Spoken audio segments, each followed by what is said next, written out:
Ya, kita bertemu lagi pada segmen kedua, di mana kita akan membahas tentang force atau gaya.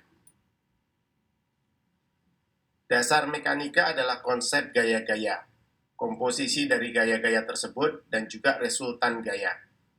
Gaya adalah interaksi antara benda-benda.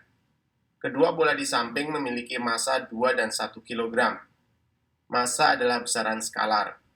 Ketika diletakkan di atas lantai, ada interaksi antara bola dengan lantai sehingga muncul gaya aksi akibat tarikan gravitasi terhadap bola dan reaksi dari lantai.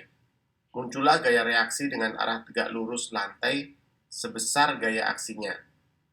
Adalah penting untuk menggambarkan panjang garis gaya sebanding dengan besar gaya yang diwakilinya. Contohnya seperti ini. Panjang gaya untuk bola besar 2 kali panjang bola kecil karena beratnya juga 2 kalinya. Elemen penting lain yang harus menjadi perhatian adalah garis kerja gaya, di mana di garis itulah gaya bekerja dengan panjang tak tentu. Sekarang mari kita bahas tentang resultan gaya, yaitu penjumlahan dari gaya-gaya yang bekerja pada suatu benda. Contohnya seperti ini. Jika ada dua gaya yang bekerja pada titik T sebesar A dan B, titik tersebut akan bergerak pada arah resultan dari gaya A dan B. Arah dan besar resultan tersebut dapat ditemukan dengan metode hukum jajaran genjang atau segitiga seperti ini. Oleh karena itu menjadi penting untuk menggambarkan arah gaya dan besar gaya yang direpresentasikan dalam panjang garis gaya.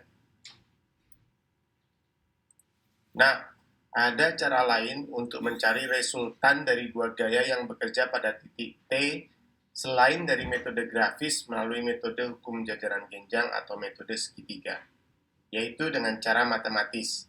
Cara ini dilakukan dengan menguraikan masing-masing gaya A dan B dalam komponen gaya yang saling tegak lurus, misalkan dalam sumbu X dan Y. Pada titik T ada dua gaya yang bekerja padanya, yaitu gaya A dengan sudut alfa terhadap sumbu X dan gaya B dengan sudut beta. Gaya A merupakan resultan dari dua gaya yang saling tegak lurus, yaitu A cos alfa dan A sin alfa.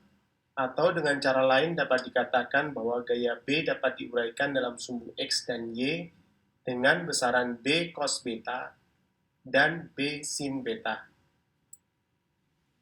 Resultan gaya A dan B, yaitu R, sama dengan resultan dari penjumlahan gaya pada masing-masing sumbu. Di sumbu X ada A cos alfa ditambah B cos beta, dan di sumbu Y ada A sin alfa ditambah B sin beta. Resultan R dapat dicari dengan hukum Pythagoras yang sudah akrab bagi kita. R sama dengan akar dari keseluruhan penjumlahan ini, di mana A cos alfa ditambah B cos beta kuadrat ditambah A sin alfa ditambah B sin beta kuadrat. Sudut theta dapat dicari dengan rumus ini.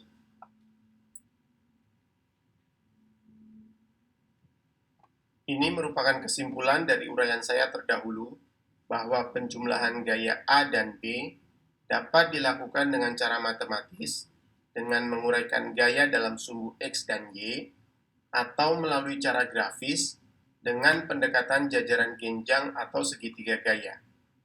Penyelesaian secara grafis lebih praktis, hanya ketelitian dalam menggambarkan besar gaya yang direpresentasikan dalam panjang garis dan besaran sudut menjadi faktor kunci ketepatan menentukan resultan dari gaya-gaya tersebut.